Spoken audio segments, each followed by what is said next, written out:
ঠিক আছে, দেখা করবেন, ফোন দিবেন, কথা বলবেন। কারণ সামিত যা করে গেছে, হয়তো আমরা এই ঋণ শোধ করতে পারবো না এই দেশের থেকে।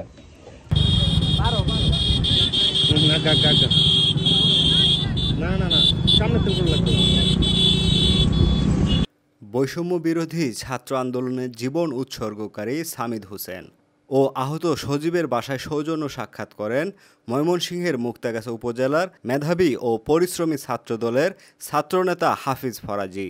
সোমবার বিকেলে ছাত্রনেতা হাফিজ ফরাজির নেতৃত্বে প্রথমে উপজেলার মানকুন ইউনিয়নের ৮ নং ওয়ার্ডে শায়িত সামিদের কবর জিয়ারত করেন। পরে নিহতের স্বজনদের সাথে কথা বলেন ও তাদের পাশে থাকার আশ্বাস দেন।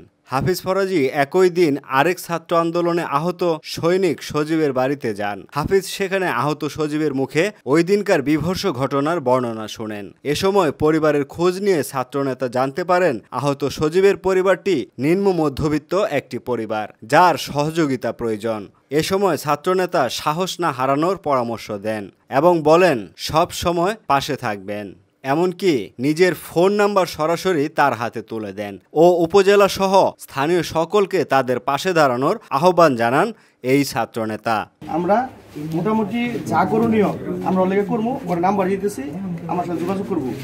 ঠিক আছে, আপনি সন্তান হিসাবে আমাদেরকে জানাবেন, বাবা এটা লাগে, এটা করো, আসো, আমরা আসবো। আপনার ছেলে যা করছে দেশের জন্য, ঠিক আছে, এটা মনে করবেন মানে গর্বিত মা, গর্বিত মা, বুঝেন না? ভাষা আন্দোলন করছে, ৭১ সালে যুদ্ধ করছে।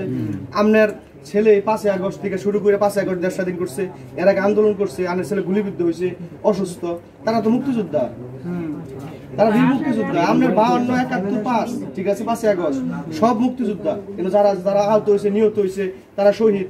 যারা মনে করেন যে এই যে আহত হয়েছে, তারা বীর মুক্তিযোদ্ধা। টেনশন লই না যে আমরা আনে সন্তান,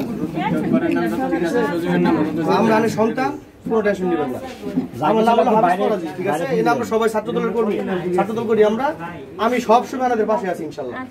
ঠিক আছে, দোয়া করেন যে, হ্যাঁ, আমাদের জন্য দোয়া করবেন। আমরা সবাই সামিদদের মতো রূপে আপনাদের সাথে আসতে চাই। ঠিক আছে, আমরা ভাইস্তে আপনার যে কোনো প্রয়োজনে। আমার নাম হলো হাফিজ ফরাজি। ঠিক আছে, আমার বাসা হলো দরগাপাড়, আমি ছাত্রদল করি, এগুলো সবাই ছাত্রদলের নেতৃবৃন্দ। ঠিক আছে, আমরা আসছি, আমরা আরেক সামিদ নিয়ে আসছি আপনার কাছে। ঠিক আছে, যে কোনো সমস্যা, যেহেতু সামিদ নাই, সামিদের হয়তো আপনার কাছে একটা আবদার থাকতে পারে, আমরা আপনার কাছে আবদার করতে পারি বাইস্তি হিসাবে, যে চাষি এটা লাগবো, কারণ আমরা সামিদ। সবসময় মনে রাখবেন আমরা সামিদ। আমার নাম্বার দিয়ে দিতেছি, সবসময় মুক্তার কাছে গেলে দেখা করবেন। ঠিক আছে, দেখা করবেন, ফোন দিবেন, কথা বলবেন। কারণ সামিদ যা করে গেছে, হয়তো আমরা এই ঋণ শোধ করতে পারবো না এই দেশের থেকে। আমাদের এই ঋণ শোধ করার মতো কোনো ওয়ে নাই। এর জন্য আমরা সামিদ রূপে সবাই আছি আপনাদের সাথে। আপনারা আসছেন, ঠিক আছে, অনেক সন্তুষ্ট, মানে অনেক খুশি। মানে আমি তো আপনাদেরকে চিনি না, দেখিও নাই। মানে আমি জেনেছিলাম বাজারে, আমি শুনলাম যে হ্যাঁ আপনার বাসায় আসা হইতেছে। আমরা সামিদ, মনে রাখবেন, কোনো টেনশন নাই। ঠিক আছে, কোনো টেনশন নাই। যে কোনো প্রয়োজনে ফোন করবেন, আমার নাম্বার দিয়ে দিচ্ছি আমি আপনাদের।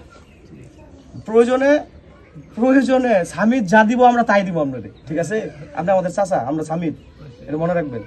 টেনশন করার কোনো কারণ নাই। হ্যাঁ, ঠিক আছে, তাহলে আমরা উঠা পড়বো চাচা। আমরা নাম্বার দিয়ে দিতেছি, আপনি আমার যোগাযোগ রাখবেন, যে কোনো দরকার, যে কোনো প্রয়োজন।